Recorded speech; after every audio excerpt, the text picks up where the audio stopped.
الحمد لله رب العالمين وصلى الله وسلم وبارك على نبينا محمد وعلى آله وصحبه أجمعين أما بعد.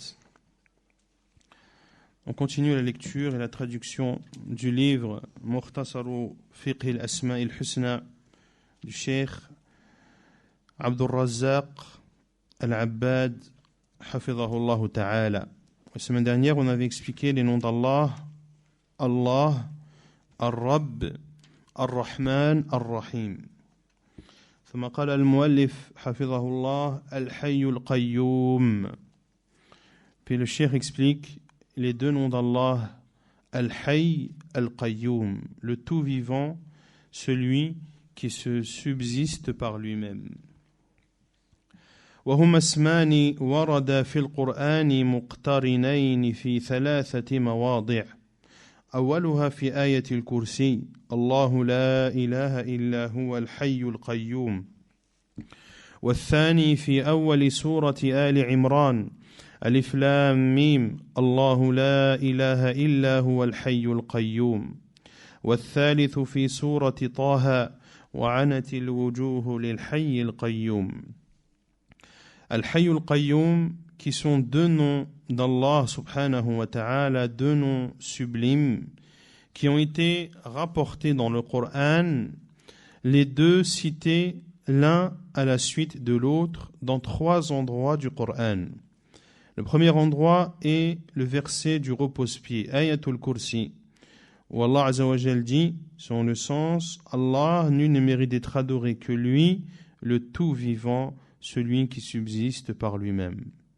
Le deuxième verset est le premier verset de Surat Ali Imran, où Allah Azza wa Jal dit Alif Lam Mim, Allahu la ilaha illa huwa al-hayyul qayyum. Alif Lam Mim, Allah, nul ne mérite d'être adoré en dehors de lui, le tout vivant, celui qui se subsiste par lui-même. Et le troisième verset est dans Surat Taha, dans lequel Allah Azza wa Jal dit tous les visages s'humilieront devant le tout vivant et celui qui se subsiste par lui-même. واسمه تبارك وتعالى الحي فيه إثبات الحياة صفة لله وهي حياة كاملة ليست مسبوقة بعدم ولا يلحقها زوال وفناء ولا يعتريها نقص وعيب جل ربنا وتقدس عن ذلك. واسمه القيوم فيه إثبات القيومية صفة له وهي كونه سبحانه قائما بنفسه مقيما لخلقه. Et le nom d'Allah Azza wa Jal Al-Hayy, il y a dans ce nom l'attestation de la vie comme attribut à Allah subhanahu wa ta'ala. Et la vie d'Allah est une vie qui est complète, qui n'a pas été précédée de néant et qui ne sera pas suivie par une disparition. C'est une vie qui ne peut être atteinte par un manque ou un défaut, qu'Allah subhanahu wa ta'ala soit exempt de tout cela. Et son nom Al-Qayyum, il y a dans ce nom l'attestation du fait qu'Allah subhanahu wa ta'ala se subsiste à lui-même, qui est le fait qu'Allah Azza wa Jal se suffit à lui-même et que ses créatures ont besoin de lui.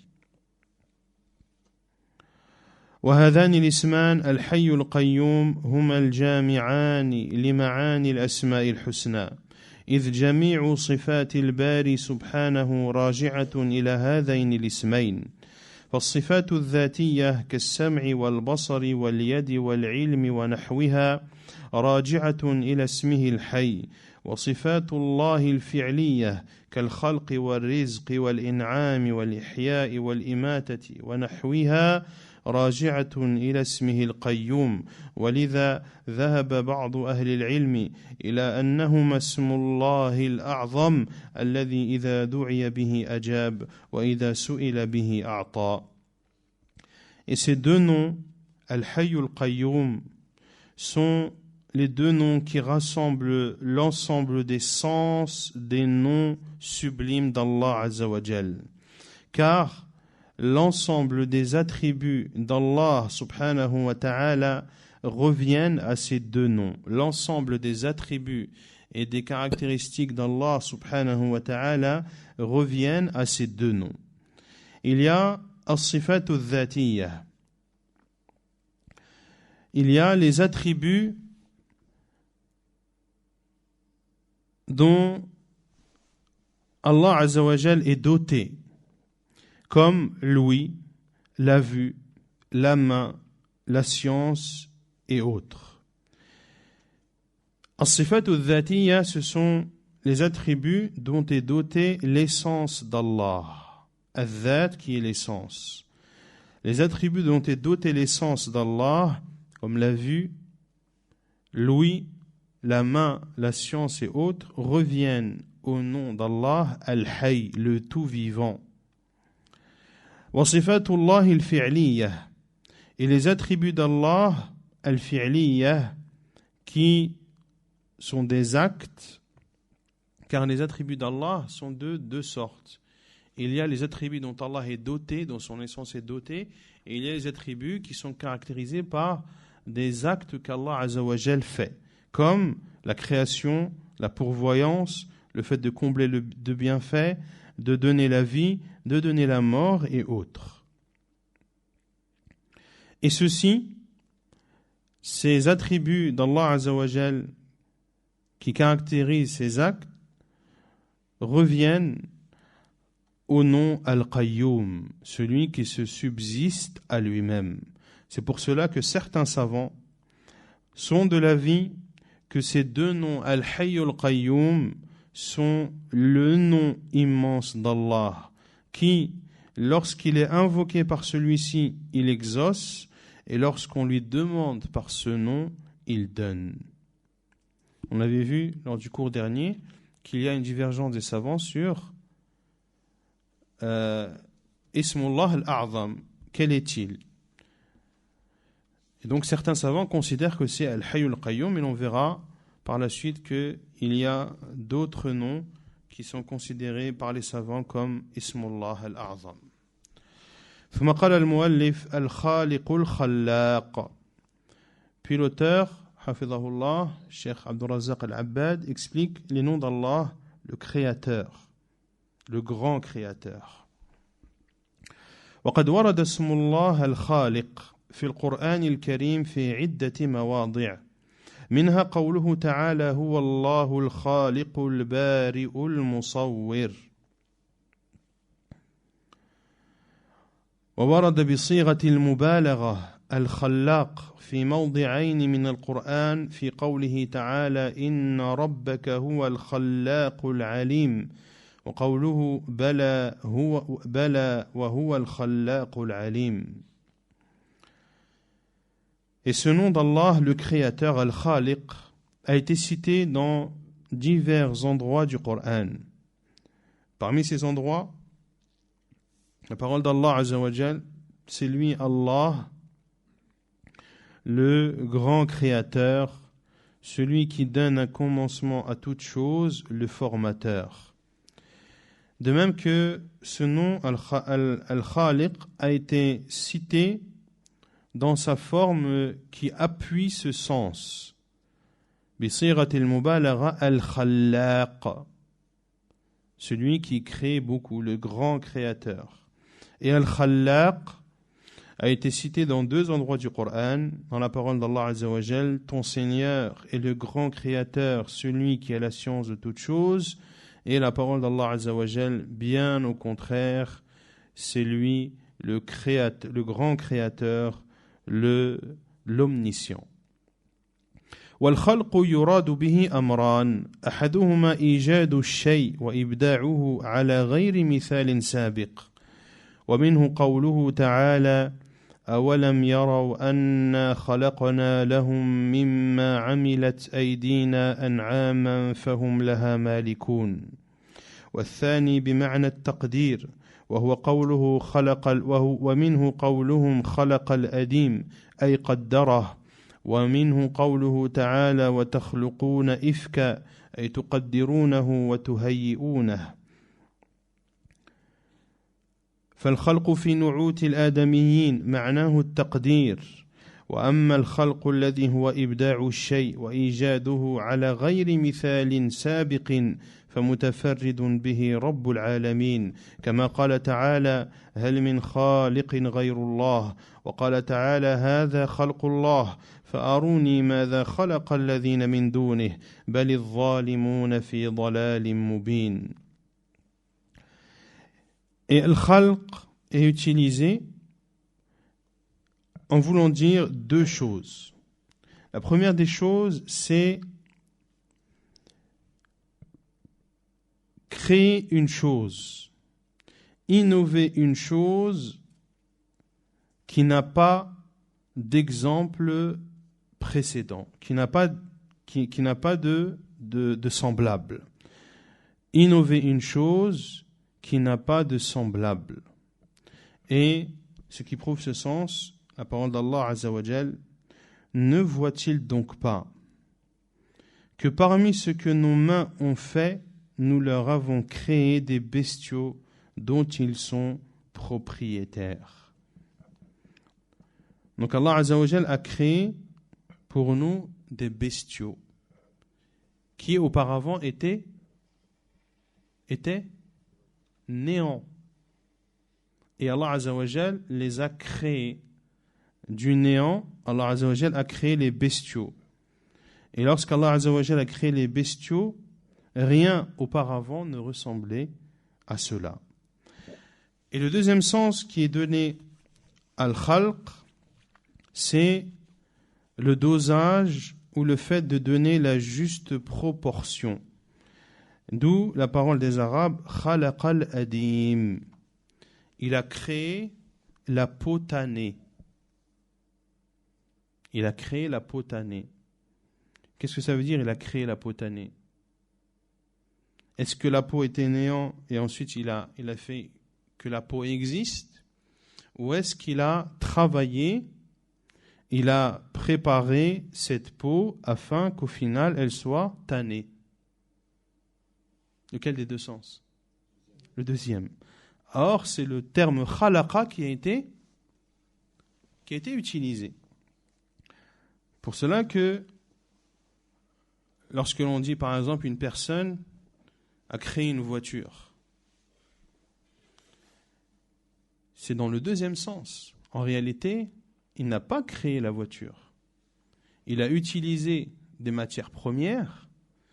Il a fait passer ces matières premières dans un processus particulier et au final, c'est devenu une voiture. Mais cette matière première, qui l'a créée? Allah subhanahu wa ta'ala. Et est-ce qu'un être humain est capable de créer une voiture du néant? C'est un pouvoir dont seul Allah subhanahu wa ta'ala est le possesseur. Et ce qui prouve également ce deuxième sens de khalaqa wa takhluquna ifka.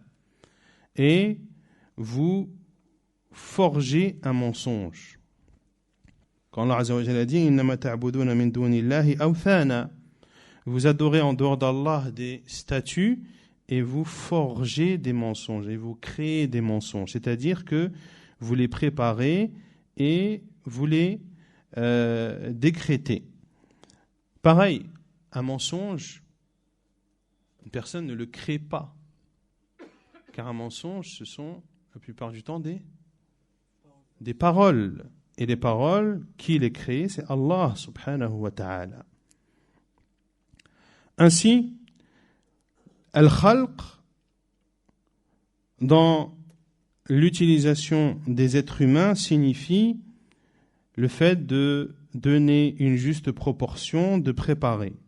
Quant à la création, dans le sens d'innover une chose et de faire en sorte qu'une chose existe et qu'elle n'ait pas été précédée auparavant, ceci est propre au Seigneur des mondes. Comme l'a dit Allah subhanahu wa ta'ala, y a-t-il un créateur autre qu'Allah? Et comme il le dit subhanahu wa ta'ala dans l'autre verset, voici la création d'Allah. Montrez-moi ce que on crée. Montrez-moi ce qu'autre que lui ont créé.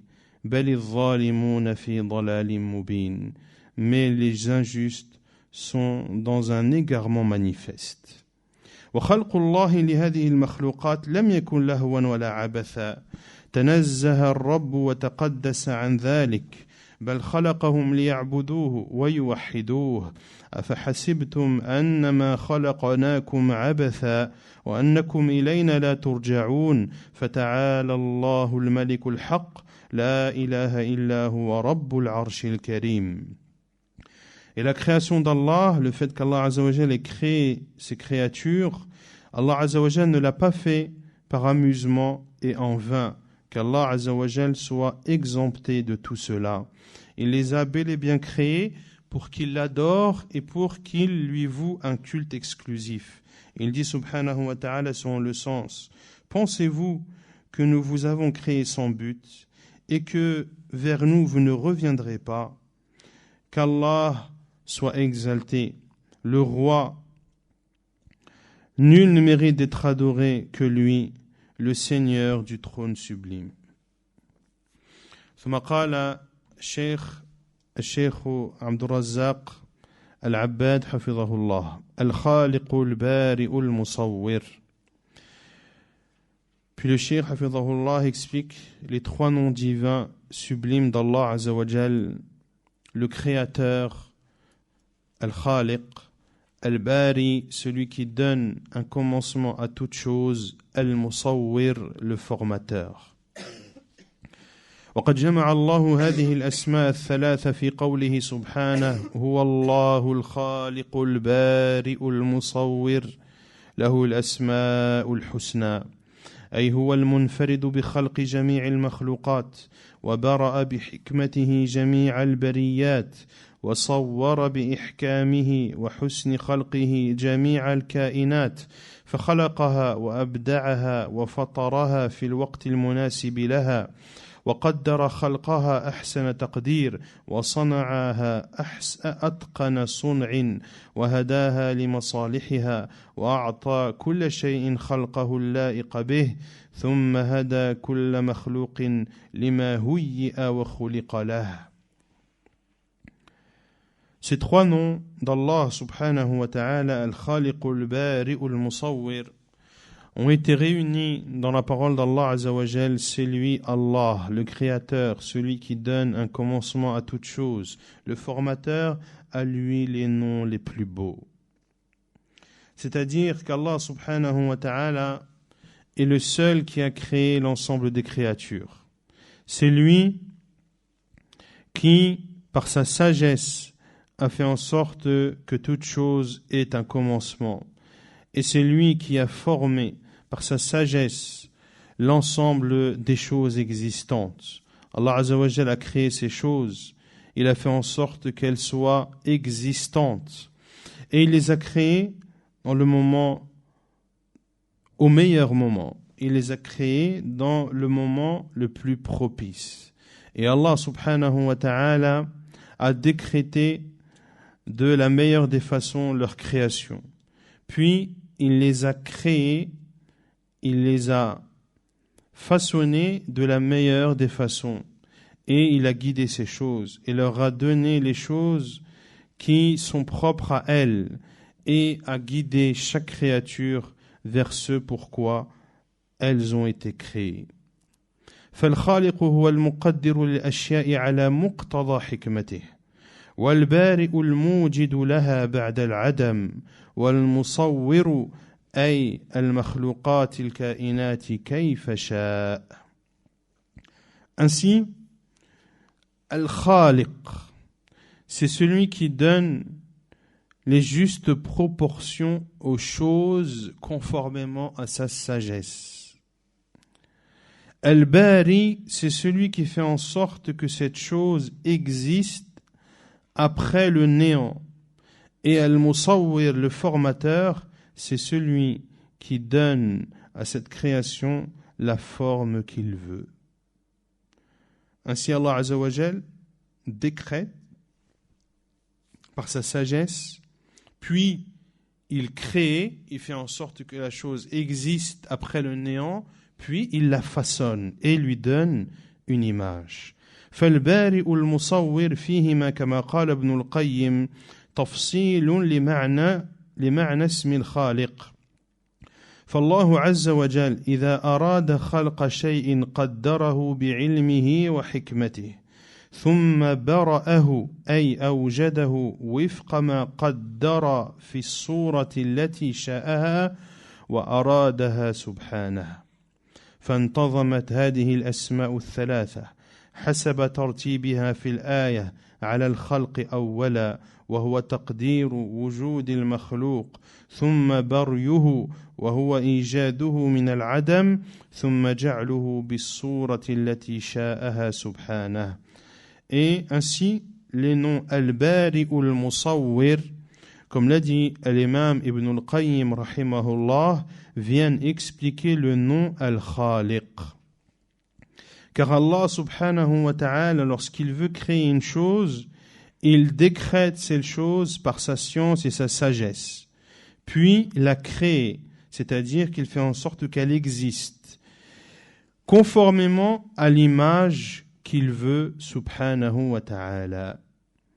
Ainsi, ces trois noms sont réunis dans cet ordre dans le Coran, à savoir la création awalan, al-khalq awalan, qui est le fait qu'Allah Azza wa Jal décrète l'existence d'une chose, puis sa création du néant, puis donner à cette chose la forme qu'Allah subhanahu wa ta'ala veut. Est-ce que c'est clair? ثم قال المؤلف حفظه الله الملك المليك, le roi le souverain. وقد ورد اسم الملك في القرآن الكريم في 5 مواضع, منها قوله تعالى هو الله الذي لا إله إلا هو الملك القدوس. وورد اسم الملك في موضع واحد في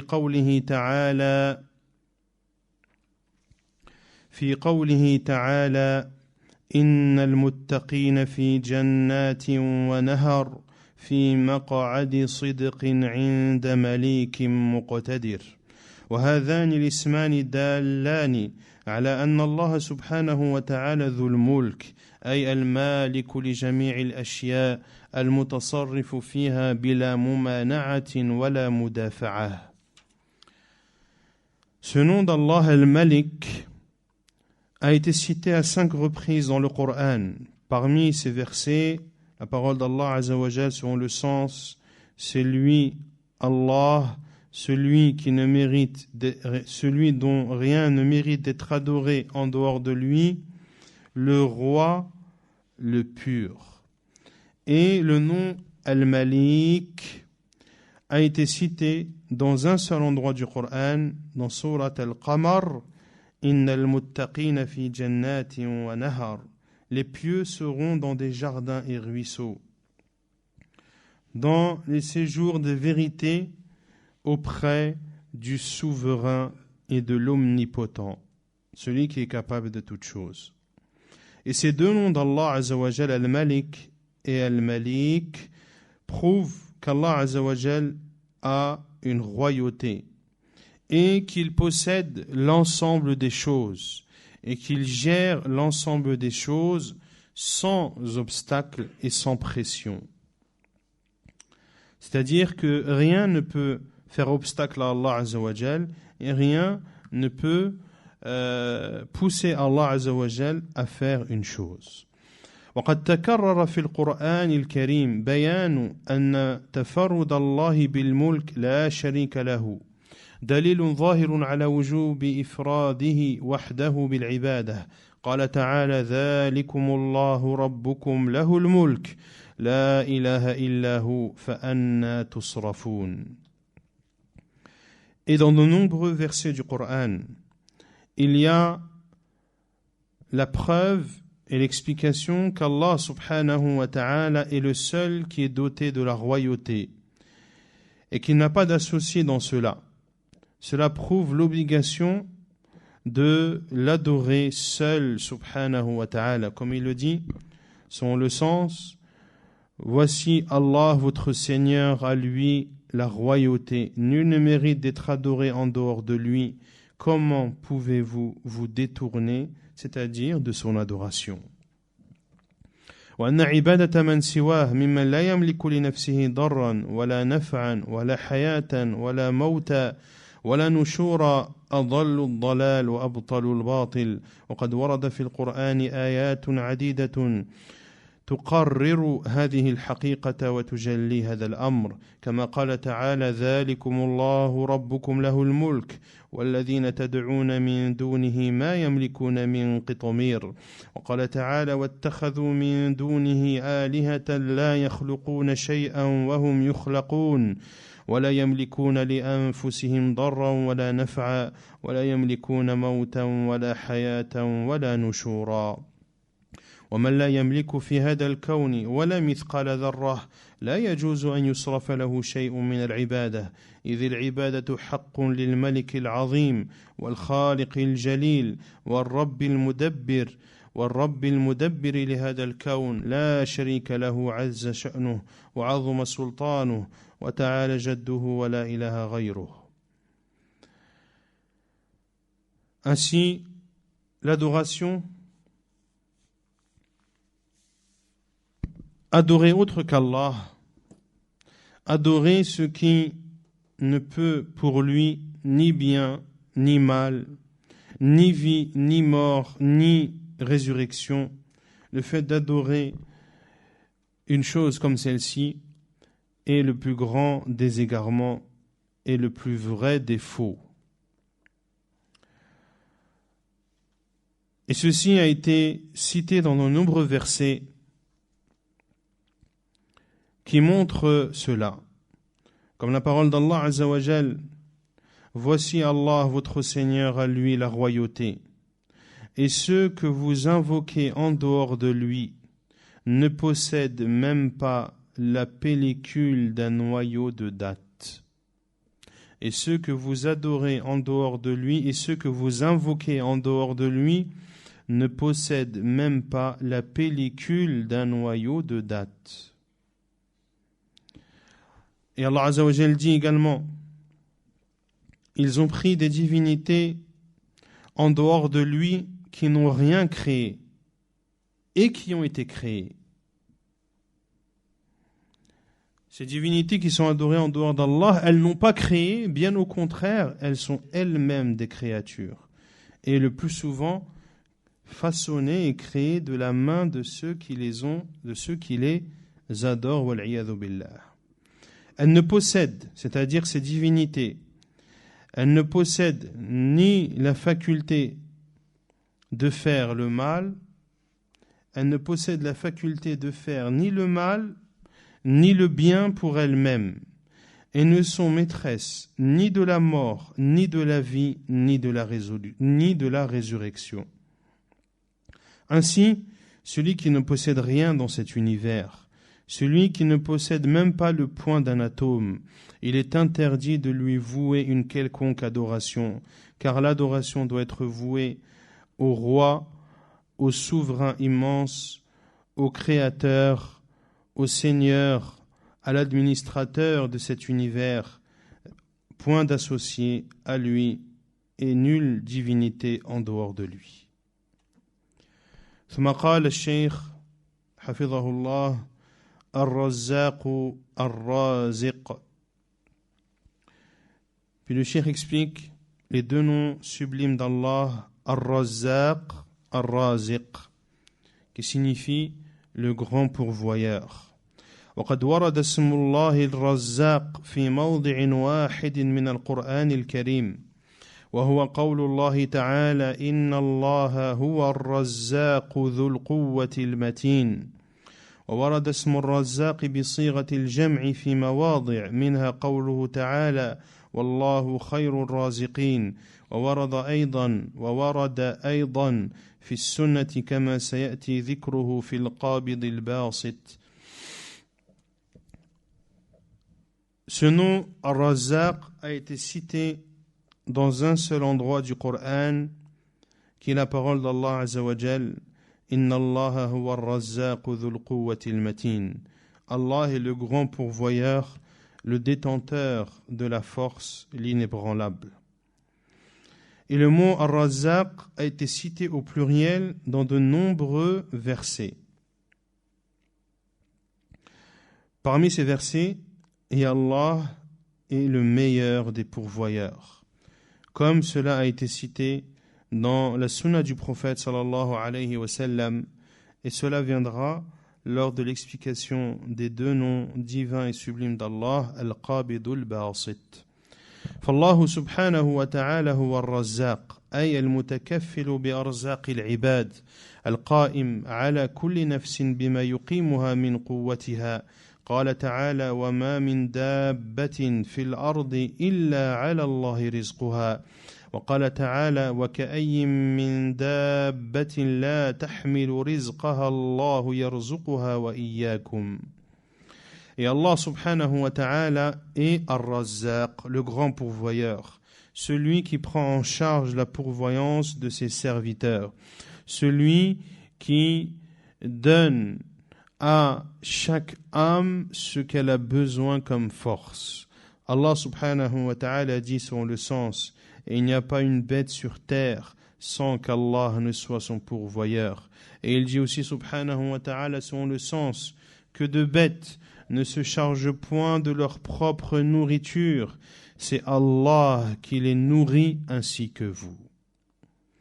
ورزق الله لعباده نوعان الأول رزق عام يشمل البر والفاجر والمؤمن والكافر والأولين والآخرين وهو رزق الأبدان وما من دابة في الأرض إلا على الله رزقها وعليه فليس كثرة هذا الرزق في الدنيا دليلا على كرامة العبد عند الله كما أن قلته ليس دليلا على هوانه عنده قال تعالى فأما الإنسان إذا ما ابتلاه ربه فأكرمه ونعمه فيقول ربي أكرمن وأما إذا ما ابتلاه فقدر عليه رزقه فيقول ربي أهانن كلا أي ليس كل من نعمته في الدنيا فهو كريم علي ولا كل من قدرت عليه رزقه فهو مهان لدي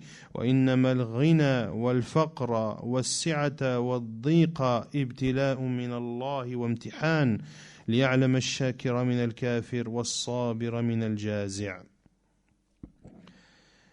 Et la pourvoyance d'Allah envers ses serviteurs est de deux sortes.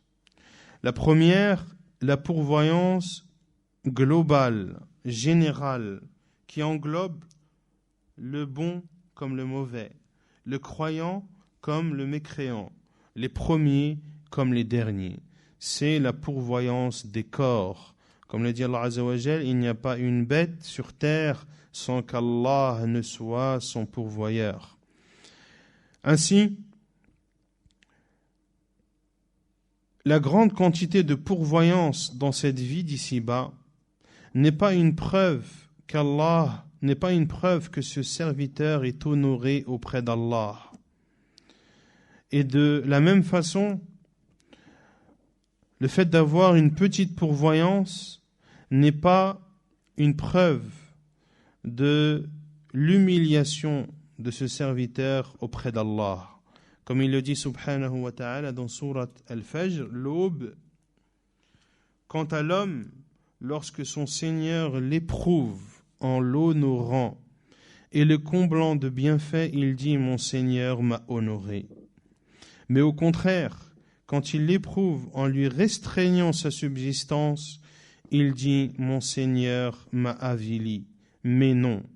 C'est-à-dire que ce n'est pas toute personne dont j'ai comblé de bienfaits dans cette vie d'ici-bas, cela n'est pas une preuve qu'il est honoré chez moi. De même, tous ceux à qui j'ai restreint la pourvoyance, cela ne signifie pas qu'il est humilié auprès de moi. Mais la richesse, la pauvreté, la largesse et l'étroitesse. Ça se dit l'étroitesse? Et l'étroitesse sont des épreuves d'Allah subhanahu wa ta'ala, afin de connaître le reconnaissant de l'ingrat et le patient de celui qui se plaint. Ainsi, une chose qu'il faut bien comprendre, c'est qu'Allah Azza wa Jal éprouve par le bien et par le mal. Allah éprouve par la richesse et par la pauvreté. Beaucoup pensent que ceux qui sont éprouvés sont les pauvres uniquement. Non, Allah Azza wa Jal a même commencé le verset de Surat Al-Fajr. Et quant à l'homme, lorsque son Seigneur l'éprouve en l'honorant et en le comblant de ses bienfaits, afin de voir si il est reconnaissant ou ingrat. Et il éprouve le pauvre afin de voir s'il sera patient ou si alors il se plaindra. An-naw'u thani, donc ça c'était la première sorte de pourvoyance. La deuxième forme de pourvoyance, An-naw'u thani rizqun khas. وهو رزق القلوب وتغذيتها بالعلم والإيمان والرزق الحلال الذي يعين على صلاح الدين وهذا خاص بالمؤمنين على مراتبهم منه بحسب ما تقتضيه حكمته ورحمته ويتم سبحانه كرامته لهم ومنه عليهم بإدخالهم يوم القيامة جنات النعيم. قال تعالى: ومن يؤمن بالله ويعمل صالحا يدخله جنات تجري من تحتها الأنهار خالدين فيها أبدا قد أحسن الله له رزقا. Et la deuxième forme de pourvoyance est la pourvoyance restreinte, la pourvoyance spécifique, qui est la pourvoyance des cœurs et le fait de nourrir ces cœurs par la science, la foi et par la pourvoyance licite qui aide le croyant à être vertueux dans sa religion. Et ceci est spécifique aux croyants selon leur degré et conformément à la sagesse et à la miséricorde d'Allah subhanahu wa ta'ala. Et Allah Azza wa Jal les comblera de ses bienfaits et de sa générosité en les faisant entrer le jour du jugement dans les paradis, dans le paradis. Il dit subhanahu wa ta'ala: et celui qui croit en Allah et fait des œuvres pieuses, il le fera entrer dans des jardins sous lesquels coulent des ruisseaux, ils y resteront éternellement. Qad ahsana Allahu lahu rizqa. Allah lui a fait une belle rétribution. Et c'est le meilleur des rizq qu'Allah Azza wa Jal peut t'accorder, c'est le fait de te faire entrer au paradis. Et ce rizq, cette pourvoyance, est une pourvoyance qui est exclusivement réservée aux croyants. ثم قال الشيخ حفظه الله: الأحد الواحد. الأحد الواحد, l'unique. أما اسمه تبارك الأحد فقد ورد في موضع واحد من القرآن في سورة الإخلاص، وهي السورة العظيمة التي ورد في السنة عن النبي صلى الله عليه وسلم أنها تعدل ثلث القرآن، لكونها أخلصت لبيان أسماء الرب الحسنى وصفاته العظيمة العليا. Les noms d'Allah, Al-Ahad al-Wahid, le seul, l'unique. Quant au nom d'Allah, Al-Ahad, le seul, il a été rapporté dans un seul endroit du Coran qui est Surat Al-Ikhlas, une immense sourate, et il a été rapporté dans la sunna du prophète sallallahu alayhi wa sallam que cette sourate équivaut au tiers du Coran, car elle a été exclusivement où elle montre exclusivement les noms d'Allah subhanahu wa ta'ala les plus beaux et ses attributs les plus parfaits. وأما اسمه الواحد فقد تكرر مجيئه في مواضع عديدة من القرآن. Et quant au nom Al-Wahid, il a été cité dans de nombreux endroits du Coran. وهما اسمان دالان على أحدية الله ووحدانيته، أي أنه سبحانه هو المتفرد بصفات المجد والجلال، المتوحد بنعوت العظمة والكبرياء والجمال، فهو واحد في ذاته لا شبيه له، وواحد في صفاته لا مثيل له، وواحد في أفعاله لا شريك له ولا ظهير، وواحد في ألوهيته فليس له ند في المحبة والتعظيم والذل والخضوع. Ces deux noms prouvent l'unicité d'Allah et qu'Allah subhanahu wa ta'ala est le seul à être doté des attributs de majesté, le seul à être qualifié d'immensité, d'orgueil et de beauté.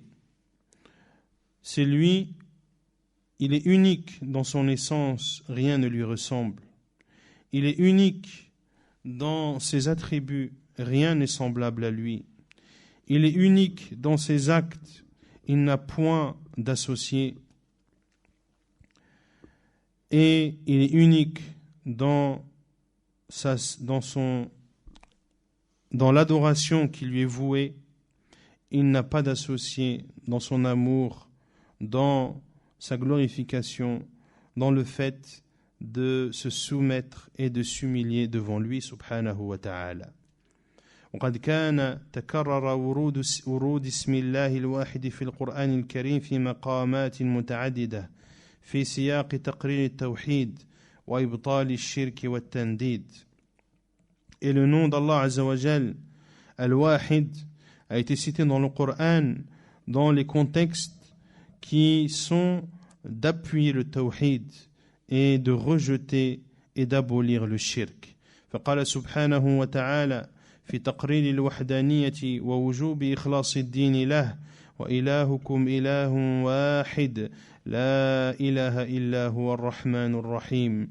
وقال تعالى في إبطال عقائد المشركين وقال الله لا تتخذوا إلهين اثنين إنما هو إله واحد فإياي فارهبون. وقال تعالى أأرباب متفرقون خير أم الله الواحد القهار. فالواجب على العباد توحيده عقدا وقولا وعملا بأن يعترفوا بكماله المطلق وتفرده بالوحدانية وأن يفردوه بأنواع العبادة وحده لا شريك له. Puis le cheikh cite les exemples de l'utilisation du nom d'Allah al-Wahid pour appuyer le tawhid et pour abolir le shirk. Il dit subhanahu wa ta'ala selon le sens: et votre Seigneur et votre divinité est une divinité unique. Wa ilahukum ilahun wahid. Nul ne mérite d'être adoré en dehors de lui, le tout miséricordieux, le très miséricordieux. Et il dit subhanahu wa ta'ala dans l'abolissement de la croyance des polythéistes. Il dit selon le sens: et Allah a dit, ne prenez pas deux divinités. Votre divinité est seule, elle est unique. C'est moi que vous devez redouter. Et il dit aussi subhanahu wa ta'ala selon le sens dans Surat Yusuf: qui est le meilleur des divinités éparpillées? Allah. Qui est le meilleur? Qui est le meilleur? Les divinités éparpillées ou bien Allah le suprême, l'unique? Ainsi, il est obligatoire envers les serviteurs de mettre en pratique l'unicité d'Allah par la croyance, par les paroles et par les actes, et de reconnaître la perfection totale d'Allah subhanahu wa ta'ala et de l'adorer seul et de lui vouer exclusivement et à personne d'autre l'adoration. ونكتفي بهذا القدر وسبحانك اللهم وبحمدك أشهد أن لا إله إلا أنت أستغفرك